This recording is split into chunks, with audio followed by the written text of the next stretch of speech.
BM 특허와 관련해서 상당히 주목할 만한 판례가 있어서 판례 내용을 좀 소개를 드려보려고 합니다. 제가 BM 특허와 관련해서 여러 차례 강조드리는 말씀 중에 하나가 청구항을 작성할 때 시스템 청구항을 작성해서는 안 된다. 즉 시스템 청구항을 절대 작성해서는 안 된다. 이런 말씀을 여러 차례 강조를 해드렸죠. 이 시스템 청구항에 대해서 다시 한번 설명을 드려보면은 이 BM 특허 어떤 서비스 모델이 있을 때 이 서비스를 제공하는 서비스 프로바이더가 있을 거예요. 이 서비스 프로바이더가 어떤 서버를 설치할 것이고, 그리고 이 서비스 모델 내에서 또 다른 협력 업체가 있을 수 있다라는 겁니다. 뭐 예를 들어서 금융사, 뭐 은행이나 카드사의 서버가 이렇게 있을 수 있다라는 거죠. 그래서 이 SP 서비스 프로바이더와 이와 같은 뭐 결제사 서버가 이 서비스 모델을 함께 제공하는 경우들이 있을 수 있다라는 겁니다. 그럼 이런 경우에 청구항을 작성을 할 때 시스템 청구항이라고 하는 건 이런 거예요.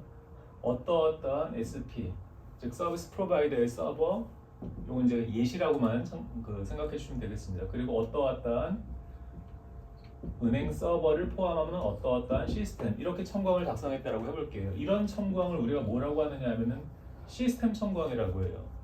이 시스템 청구항은 특허를 받기는 상대적으로 용이합니다. 그런데 어떤 문제가 발생하느냐 하면은 이후에 침해자가 발생했다라고 한번 해보겠습니다. 그럼 침해자는 또 다른 서비스 프로바이더가 될 것이고, 그들과 연계되어 있는 뭐 은행이나 카드사와 같은 이런 서버들이 또 있을 거다라는 거죠. 그런데 이 특허를 침해했다라고 소송을 제기합니다. 근데 소송을 제기할 때 이렇게 소송을 제기한다라고 한번 해볼게요.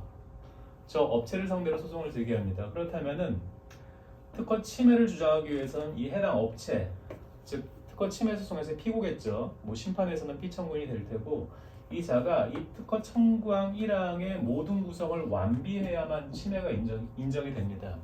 이게 지금 우리나라 법원 판례의 태도예요. 그런데 지금 이 피고의 입장에서는, 즉 피청구인의 입장에서는 뭐라고 항변할 수 있습니까? 이 SP 부분은 내가 실시하고 있지만 은행은 내가 구비하고 있는 것이 아니다. 이런 항변을 할 수 있다라는 거죠.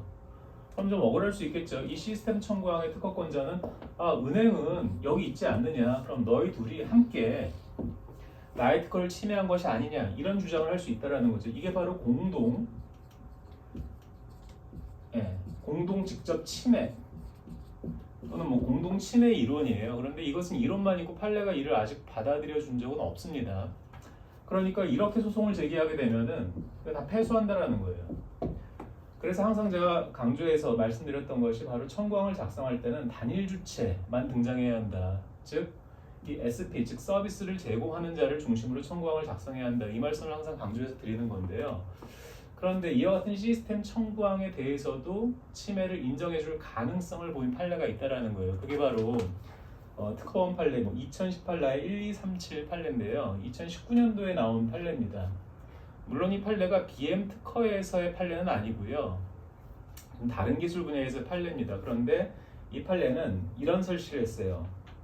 원칙적으로 단일 주체가 모든 구성 요소가 유기적으로 결합한 전체로서의 특허 발명을 실시해야 특허 침해가 인정이 된다. 이게 원칙이다라고 이제 천명을 했고요. 다만 이렇게 복수의 주체가 관여된다 하더라도 예외적으로 침해를 인정할 수 있다라고 했어요. 다만 그 예외는 뭐냐면은 그 예외적으로 인정을 받기 위해서는 이들이 공동으로 특허 발명을 실시할 의사를 가지고 있어야 한다라고 한 거예요. 즉 이들이 공동으로 특허 발명을 실시할 명확한 의사가 확인이 된다면은 이들의 공동의 행위로서 특허 침해가 성립될 수 있다라고 하는 설시를 했다라는 거죠. 그래서 이 판결의 내용을 확장 해석을 하게 되면은 앞으로 향후에는 이와 같이 시스템 청구항으로 잘못 특허가 등록이 되는 경우라도 예외적인 구제가 가능할 수도 있지 않을까라고 하는 그런 가능성을 보인 판례다라는 겁니다.